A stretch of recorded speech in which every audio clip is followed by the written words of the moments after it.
Hello everyone, this is Sushil Kumar Rai. You are watching my YouTube channel achievers mathematics. आज की video में हम class 8 chapter 3 exercise 3.1 में question number 1 का सॉल्यूशन करने वाले हैं। तो चलिए देखते हैं क्वेश्चन नंबर 1। देखिए यहाँ पे क्वेश्चन नंबर 1 में कुछ फिगर्स दिए हुए हैं और क्वेश्चन में कहा जा रहा है कि classify each of the following. इनको क्लासीफाई करना है या वर्गीकृत करना है अलग अलग कैटेगरी में। जैसे दे रखा है पहले में सिंपल कर्व, इनमें से कौन सा है, सिंपल क्लोज्ड कर्व कौन सा है, पॉलीगन कौन सा है, कन्वेक्स पॉलीगन कौन है और कनकेव पॉलीगन कौन है।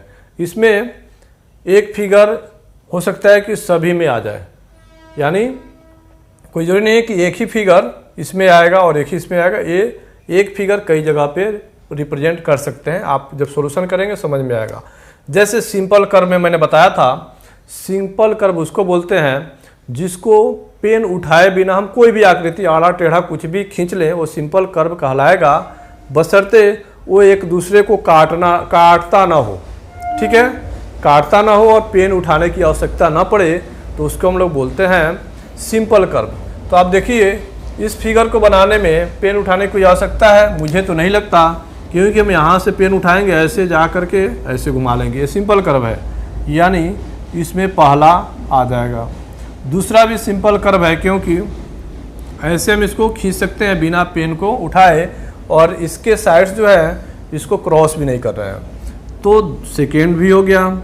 उसके बाद थर्ड को देखिए, थर्ड में हम एक बार अगर इसको घुमाते हैं तो सिंपल है, लेकिन दोबारा के लिए पेन को उठाना पड़ेगा हमें, तभी हम दोबारा एक दूसरा राउंड यहाँ पे कर पाएंगे। तो ये सिंपल कर्व नहीं हुआ।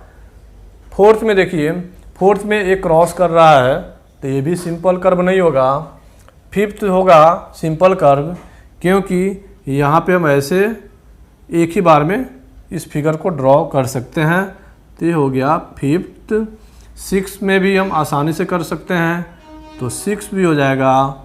और सेवन भी होगा, क्योंकि सेवन को भी हम खींच सकते हैं एक ही बार में।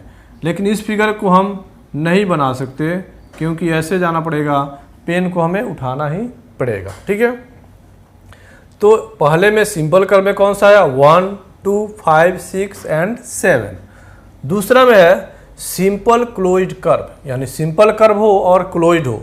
तो पहले तो सिंपल 1, 2, 5, 6 और 7 ही है, बाकी तो है ही नहीं कर्व, तो बाकी तो इसमें आएगा नहीं। और इसमें क्या करें, जो क्लोज्ड हो, तो पहला क्लोज्ड है, ये सिंपल कर्व है पहला और क्लोज्ड है, तब पहला यहाँ भी आ जाएगा फर्स्ट वाला। सेकेंड वाला भी सिंपल कर्व है और क्लोज्ड है, तो सेकेंड भी हो जाएगा। फिफ्थ भी देखिए क्लोज्ड है, तो फिफ्थ भी हो जाएगा। सिक्स भी क्लोज है और 7 भी है। तो यहीं जो ऊपर पहले में आया है वहीं दूसरे में सेम फिगर आएगा। उसके बाद है पॉलीगन। पॉलीगन का मतलब क्या होता है, बहुभुज, जो लाइन सेगमेंट्स से बना हो। आपको ध्यान रखना, यहाँ पे बोला जा रहा है पॉलीगन। तो पॉलीगन देखिए 1, ये पॉलीगन है क्योंकि लाइन सेगमेंट्स से बना है, तो इसमें 1 आएगा। 2 भी लाइन सेगमेंट्स से बना है, तो 2 आ जाएगा। 3 तो नहीं है। फोर्थ देखिए, ये लाइन सेगमेंट से बना है, ये क्या है, सिंपल कर्व नहीं है, लेकिन ये पॉलीगन है, क्योंकि ये किससे बना है, लाइन सेगमेंट से बना है। ठीक है, तो फोर्थ इसमें आ गया। इसके बाद ये लाइन सेगमेंट से नहीं बना है, ये भी लाइन सेगमेंट नहीं है, ये भी लाइन सेगमेंट नहीं है, और ये तो सिंपल कर्व ही नहीं है। ठीक है, तो थर्ड में आ गया 1, 2 और 4। अब देखिए फिफ्थ में है कन्वेक्स पॉलीगन। ठीक है, कन्वेक्स में क्या हो जाएगा, कन्वेक्स में मैंने बताया था जिसके एंगल लेस देन 180 होने चाहिए। तो इसमें तो नहीं होगा, क्योंकि ये वाला एंगल जो है ना 180 हो जाएगा, तो ये नहीं होगा, कन्वेक्स नहीं होगा, सेकेंड हो जाएगा। कन्वेक्स में सेकेंड होगा, और ये भी पॉलीगन है, तो इसमें भी कोई भी एंगल 180, इसके इंटरनल एंगल्स की हम बात करते हैं, तो ये देखिए ये सभी क्या है, लेस देन 180 है। तो इसलिए ये भी क्या होगा ये, हाँ, कन्वेक्स पॉलीगन होगा 1 और 4। इसके बाद हम देखते हैं कनकेव पॉलीगन। तो कनकेव पॉलीगन जो 180 हो इसमें एंगल, बाकी पॉलीगन तो 3 ही है, ये दोनों क्या है, कन्वेक्स है, तो एक ही बचा पहले वाला, ये हो गया आपका कनकेव पॉलीगन। ठीक है, ये पहले क्वेश्चन का सॉल्यूशन जो कि बहुत ही आसान है। आपको मैंने इस चैप्टर का इंट्रोडक्शन बताया था, अगर आपको नहीं समझ आए तो आप इसका इंट्रोडक्शन देखिए, आपको एक एक क्वेश्चन का सॉल्यूशन समझ आ जाएगा। चलिए अब देखते हैं question number 2। How many diagonals does each of the following have. आपको यहाँ पे दे रखा है कि यह कॉनकेव क्वाड्रिलेटरल, यानी एक कॉनकेव क्वाड्रिलेटरल आपको बना लेना है और आपको बताना है इसमें कितने डायगोनल्स हम लोग ले सकते हैं। ठीक है, दूसरा में है और रेगुलर हेक्सागन और तीसरा में है और ट्रायंगल। तो एक एक करके समझते हैं। सबसे पहले कॉनकेव क्वाड्रिलेटरल, तो कॉनकेव क्वाड्रिलेटरल हमें पता है जिसमें कोई भी एंगल 180 से ज़्यादा नहीं होगा। तो हमने एक क्वाड्रिलेटरल यहाँ ले लिया, इसमें कोई भी एंगल 180 से ऊपर का नहीं है, तो ये कॉनकेव क्वाड्रिलेटरल हो गया। अब इसमें हमें डायगोनल खींचना है। तो मैंने बताया था डायगोनल, जब मैंने बताया था इंट्रोडक्शन में, डायगोनल्स क्या होता है, अपोजिट एंगल से हम लोग एक लाइन को मिला देते हैं तो इसका डायगोनल हो जाता है। तो इसमें कितने डायगोनल हो जाएंगे, डायगोनल्स इक्वल टू एक होगा AC और दूसरा क्या हो जाएगा BD। ठीक है, नंबर ऑफ डायगोनल्स कितना हो गया 2। क्लियर है।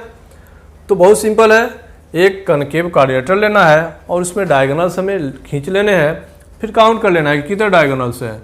तो A से C को मिला सकते हैं, B से D को। दूसरा कोई भी यहाँ पे पॉसिबिलिटी नहीं है कि हम कोई और डायगोनल खींच सके, क्योंकि डायगोनल्स हम एंगल से एंगल के लिए ही खींचते हैं।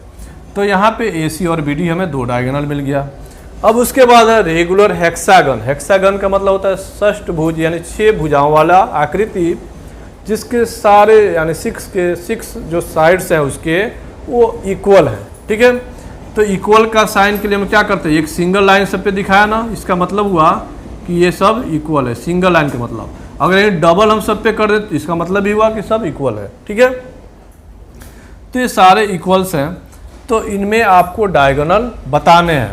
तो मैंने तो सबसे पहले इसका नेम रख लिया ABCDEF, इसलिए कि डायगोनल्स का हम नाम लिखते जाएंगे, एक एक डायगोनल खींचेंगे उसका नाम उसी टाइम हम लिखेंगे, क्योंकि बाद में जब आप सारे डायगोनल्स अगर आपने खींच लिए, आप गिनना चाहो नहीं गिन पाओगे, आपके लिए वो बहुत पजल हो जाएगा। तो हमें क्या करना है, देखिए A से B को नहीं मिला सकते, एक एक करके मिलाएंगे। A से B को नहीं मिला सकते, ठीक है, क्योंकि ऐसे खींचेंगे तो ये भी ही लाइन खींचेगा। हम A से C को मिला लेंगे। तो यहाँ लिख लेते हैं डायगोनल्स इक्वल टू क्या आया, AC पहला हो गया। फिर A से हम D को मिला सकते हैं, क्या हो गया, AD हो गया। फिर A से E को भी मिला सकते हैं, ये हो गया AE। ठीक है, A से हमने 3 डायगोनल खींच लिया। अब A से F नहीं मिला सकते और A से B नहीं मिला सकते, इसके अलावा हमने बाकी सारे एंगल से मिला लिया डायगोनल। अब हमें एक A से पूरा हो गया, अब B पे आना है। B से आप A को नहीं मिला सकते और C को नहीं मिला सकते, लेकिन B से आप D को तो मिला सकते हैं। तो क्या हो जाएगा B और D। ठीक है, B से आप D को मिला लिए, अब B से E को मिलाएंगे तो क्या हो जाएगा BE हो गया। ठीक है, D को मिला लिए, E को मिला लिया, अब F को मिलाएंगे, B से F को, क्या हो गया, ये हो गया BF। ठीक है, अब B से सब मिला लिए, B से A नहीं मिलेगा और C नहीं मिलेगा, B का रोल यहाँ ख़त्म। अब हमें C से देखना है। C से हम B को नहीं मिला सकते और D को नहीं मिला सकते, लेकिन C से हम E को मिला सकते हैं। तो क्या बनेगा CE, डायगोनल का नाम क्या हो गया CE। C से E को मिला लिया, तब F को मिलाएंगे, क्या बनेगा CF। ठीक है, और C से A को मिला सकते हैं तो AC होगा, जो AC हम लोग ऑलरेडी ले चुके हैं, यानी C का भी रोल समाप्त। अब हम आए D पे। D से हम C को नहीं मिला सकते हैं और D से E को नहीं मिला सकते हैं, लेकिन F को मिला सकते हैं। तो क्या हो जाएगा DF। क्या बना, डी एफ।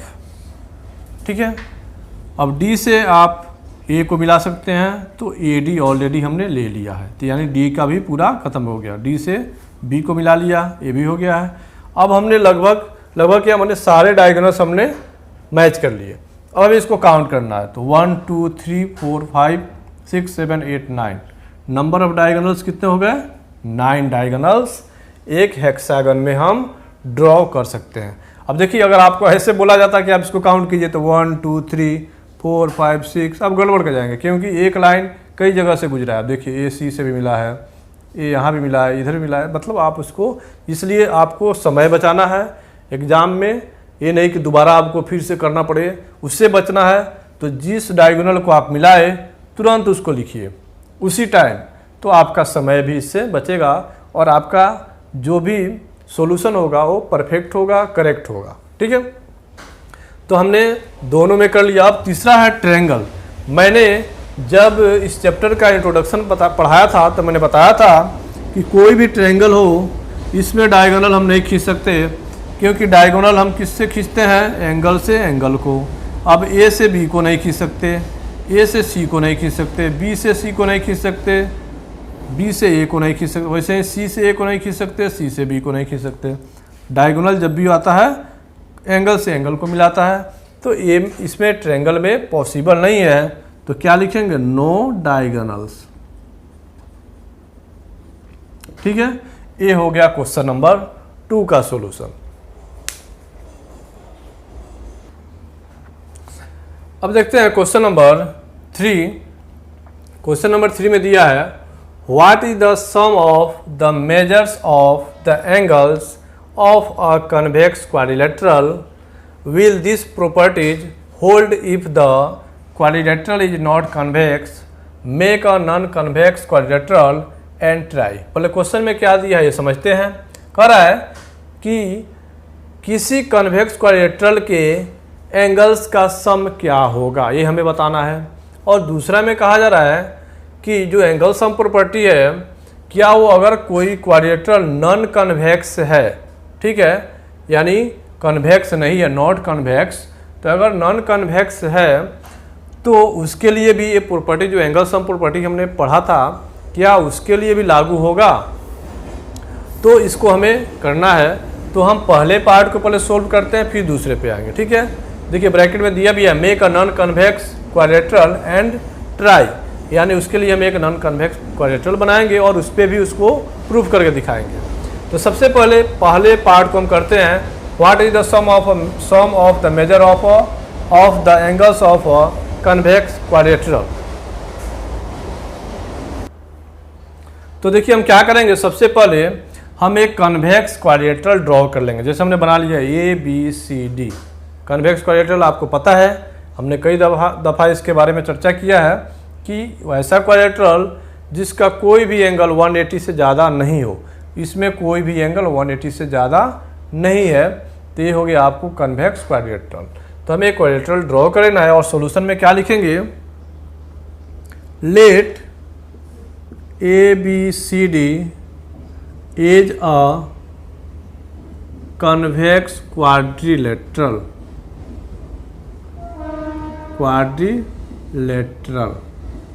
ठीक है, एंड ज्वाइन डायगोनल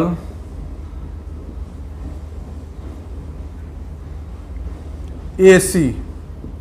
हमने क्या किया, मान लिया कि ए बी सी डी एक क्या है, कन्वेक्स क्वाड्रिलेटरल है, और इसके डायगोनल ए सी को हमने मिला लिया या ज्वाइन कर दिया। अब देखिए हम ए सी को मिला है, कोई जरूरी नहीं है कि ए सी को ही मिलाए, क्योंकि इस क्वाड्रिलेटरल में 2 डायगोनल हम खींच सकते हैं, आपको पहले से पता है। दूसरा डायगोनल क्या है, बी डी, तो हम बी डी को भी मिला सकते हैं, ये हमारे ऊपर है हम क्या मिलाते हैं। ठीक है, तो मिला लिए, तो देखिए आपको क्या मिल जाएगा, ये हो जाएगा एंगल 1, ये हो गया 2, ये हो गया 3, 4, 5 और 6, 2 ट्रायंगल बना ना। तो जब डायगोनल को मिलाए तो डायगोनल क्या किया, इस क्वाड्रिलेटरल को 2 ट्रायंगल में डिवाइड कर दिया। कौन कौन सा ट्रायंगल, तो ए बी सी और ए डी सी। ठीक है, तो हम लिखेंगे डायगोनल ए सी, तो क्या हो जाएगा, लिखेंगे then quadrilateral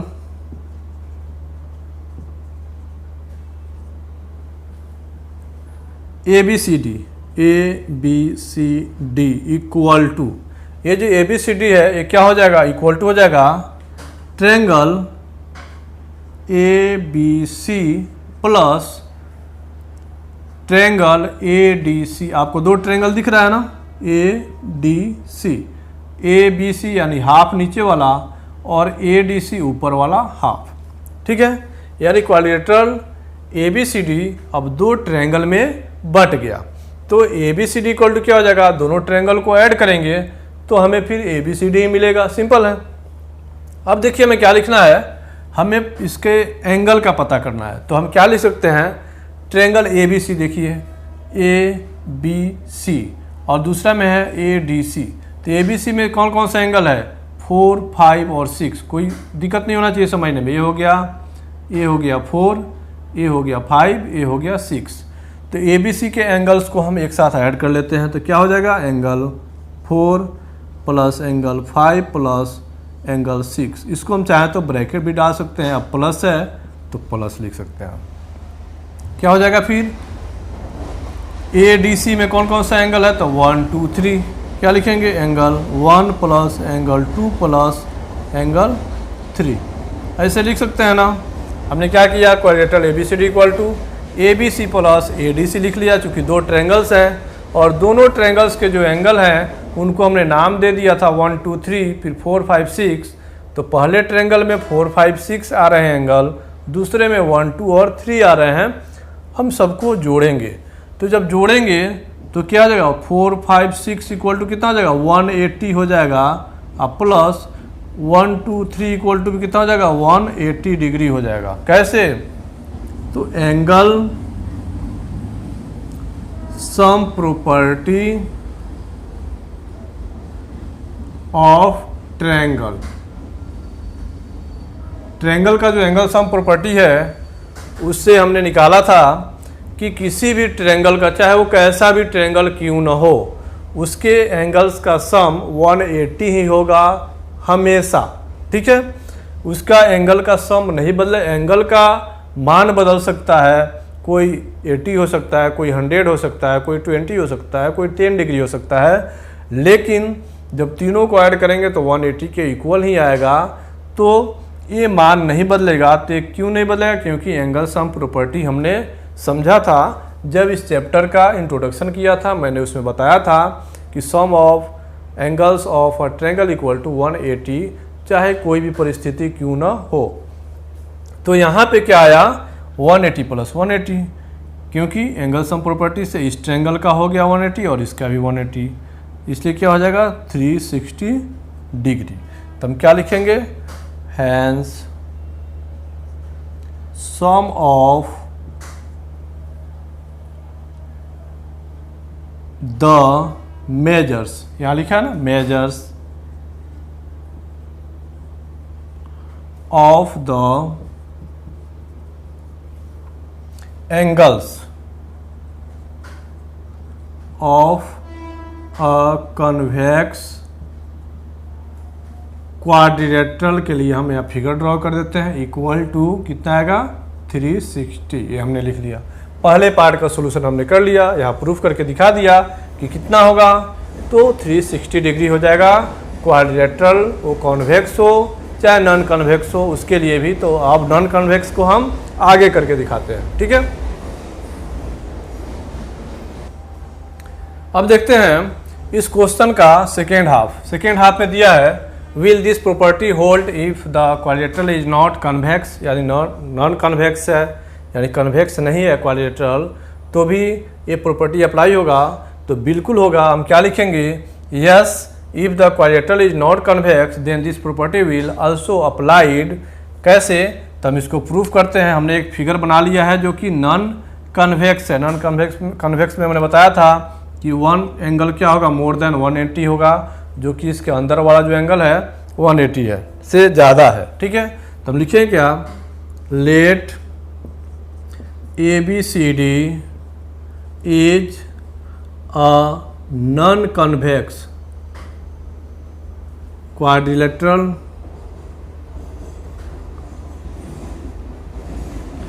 and join diagonal BD। हमने क्या किया, ये डायगोनल BD है इसको ज्वाइन कर दिया, मिला दिया। ठीक है,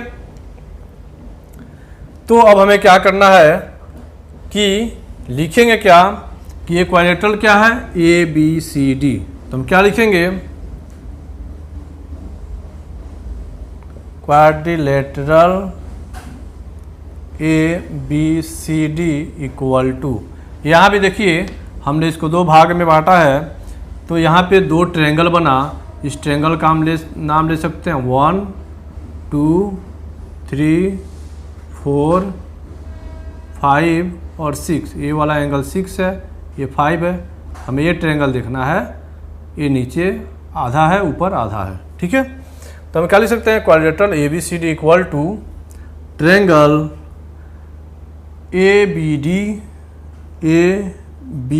ABD कौन सा हुआ, ABD यानी फर्स्ट हाफ ऊपर वाला, प्लस ट्रायंगल BCD यानी नीचे वाला। ठीक है, तो ये हो जाएगा BCD। अब देखिए ABD में हमें क्या क्या एंगल मिल रहा है, तो 1 2 और 3 क्या लिख सकते हैं, angle 1 plus angle 2 plus angle 3, इसको भी ब्रैकेट में रखेंगे, प्लस BCD में क्या मिला है, एंगल देखिए 4 5 और 6, angle 4 plus angle 5 plus angle 6, इसको हम ब्रैकेट में ले लिए। अब देखिए हमने एंगल सम प्रॉपर्टी पढ़ा था, इसके पहले फर्स्ट हाफ में भी देखा था कि sum of angles of a triangle equal to 180। तो तीनों एंगल मिलके कितना के इक्वल हो जाएगा, 180 के इक्वल ये हो जाएगा, और सिमिलरली ये भी 180 ही होगा। लेकिन यहाँ हमें ज़रूर से लिखना है क्या, angle sum property of triangle. ठीक है, जब भी आप क्वेश्चन का सॉल्यूशन करें, अगर वहाँ पे कोई प्रॉपर्टी अप्लाई होता है उसको ज़रूर लिखें, नहीं तो इसका मार्क्स आपको नहीं मिलेगा एग्जाम में। केवल आपने अगर इतना किया तो आपका सॉल्यूशन तो सही आएगा, लेकिन आपने प्रॉपर्टी कौन सा अप्लाई हुआ अगर आपने नहीं लिखा तो आपको वहाँ पे हो सकता है कि हाफ ही मार्क्स मिले। ठीक है, तो इसका आपको ध्यान रखना है कि हमें ज़रूर लिखना है, इसका आदत आप डालें कि जब भी क्वेश्चन करें अगर उसमें कोई प्रॉपर्टी अप्लाई हुआ तो उसको वहाँ पे हमें इंगित करना है, लिखना है, बताना है। ठीक है, अभी कितना हो जाएगा, इक्वल टू 360 डिग्री, ये भी हो जाएगा। तो हम क्या लिखेंगे, hence sum of the angles of a non convex quadrilateral equal to 360 degree. ये हमने कर लिया क्वेश्चन नंबर 3 का सॉल्यूशन। चलिए अब देखते हैं क्वेश्चन नंबर 4। आप अपने बुक में इस क्वेश्चन को देखिएगा, आपको ये फिगर अच्छा से समझ में आएगा। देखिए दिया है, एग्जामिन द टेबल, इस टेबल को हमें देखना और समझना है। Each figure is divided into triangles and the sum of triangles deduced from that. क्या करा है कि इसमें जितने भी फिगर हैं उसको ट्रायंगल में डिवाइड कर दिया गया है, जितना पॉसिबल हो सकता है उतना किया गया है। जैसे पहले फिगर में देखिए एक ट्रायंगल है, ऑलरेडी ये ट्रायंगल है, इसमें और ट्रायंगल नहीं बन सकता, ऐसे ही है। दूसरा में देखिए क्वाड्रिलेटरल है, 4 साइड्स है, नंबर ऑफ साइड्स यहाँ 3 है, यहाँ 4 साइड्स है, 2 ट्रायंगल में बट गया। 2 ट्रायंगल में बटने का मतलब क्या हुआ कि एक ट्रायंगल का सम होता है 180, तो 2 का क्या होगा 2 × 180, तो 2 × 180 यानी 360 यहाँ लिख लिए। ये देखिए एक पेंटागन है, 5 साइड्स है, तो इसको हमने जब इसके डायगोनल से मिलाया है तो ये 3 ट्रायंगल में बट गया है। तो 3 × 180, क्योंकि 3 ट्रायंगल्स और एक ट्रायंगल का वैल्यू कितना होता है 180 होता है, तो फिर 540 डिग्री हो गया।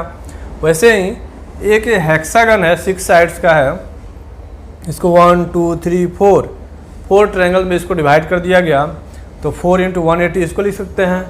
एक ट्रायंगल के लिए 180 और 4 है तो 4 × 180, यानी 720 इसका वैल्यू हो गया।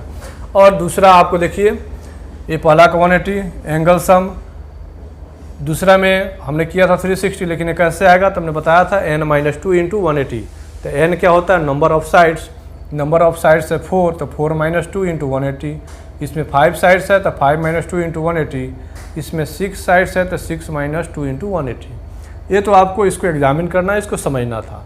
अब हमें क्या करना है, इस पर क्वेश्चन करना है, what can you say about angle sum of a convex polygon with number of sides. आप अगर नंबर ऑफ साइड्स 7 दिया है, 8 दिया है, 10 दिया है और n, तो उसका एंगल सम कितना आएगा, सम ऑफ एंगल्स कितना आएगा, ये हमें बताना है। तो ए का सॉल्यूशन हम करेंगे तो क्या लिखेंगे, angle sum of a polygon equal to कितना आएगा, तो हमने पढ़ा था n-2, n मतलब क्या हुआ, number of sides, n-2 into 180 equal to n कितना है, 7 है, 7 - 2 इंटू 180 कितना आएगा, 5 इंटू 180 डिग्री इक्वल टू कितना हो गया, 900 डिग्री। ये हो गया अगर 7 साइड्स है तो, ठीक है। अब 8 साइड्स है तो क्या हो जाएगा, angle sum property sum of a polygon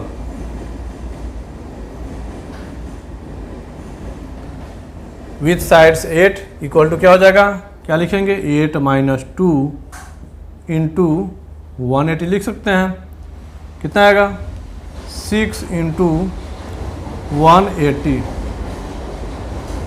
कितना आ जाएगा, 108 आ जाएगा, 108, 18 6 और ये 0, तो 1080 डिग्री इसके लिए हो जाएगा। फिर अब 10 अगर है, अब यहाँ पे देखिए 10 साइड से है तो 8 को हम हटा देते हैं, बहुत सिंपल है, आप लोग आसानी से कर पाएंगे। तो 10 - 2 करेंगे, कितना आएगा, 8, कितना आएगा, 1140, 1140 डिग्री। आप इस पर एक बार, सॉरी ये 8 होगा, 18 में लिख दिया था, 8 इंटू 180, ठीक है। तो ये कितना हो जाएगा, 1140 डिग्री हो जाएगा अगर 10 साइड्स हो तो, ठीक है। अगर n साइड्स हो तो क्या हो जाएगा, n-2 इंटू 180 यही रहेगा, क्योंकि n का मतलब क्या है, नंबर ऑफ साइड्स। अब ये जितना रहेगा n का वैल्यू उतना यहाँ n पे हम रखते जाएंगे, तो इसके लिए यही इसका सॉल्यूशन होगा, n-2 इंटू 180 यदि नंबर ऑफ साइड्स n हो तो आज हमने एक्सरसाइज 3.1 में 4 क्वेश्चन किया। मुझे उम्मीद है कि आपको समझ आया होगा, और आपको अगर पसंद आया मेरा वीडियो तो आप ज़रूर लाइक करें, कमेंट करें, शेयर करें, और अब तक चैनल को सब्सक्राइब नहीं किए हैं तो सब्सक्राइब कर दें। आपको क्लास 8 के अगर बाकी वीडियो देखने हैं जो इससे पहले के हैं, तो उसके लिए आपको डिस्क्रिप्शन में लिंक मिल जाएगा क्लास 8 वीडियो का, वहाँ से आप जाकर के बाकी वीडियो देख सकते हैं। Thank you so much for watching this video, thank you.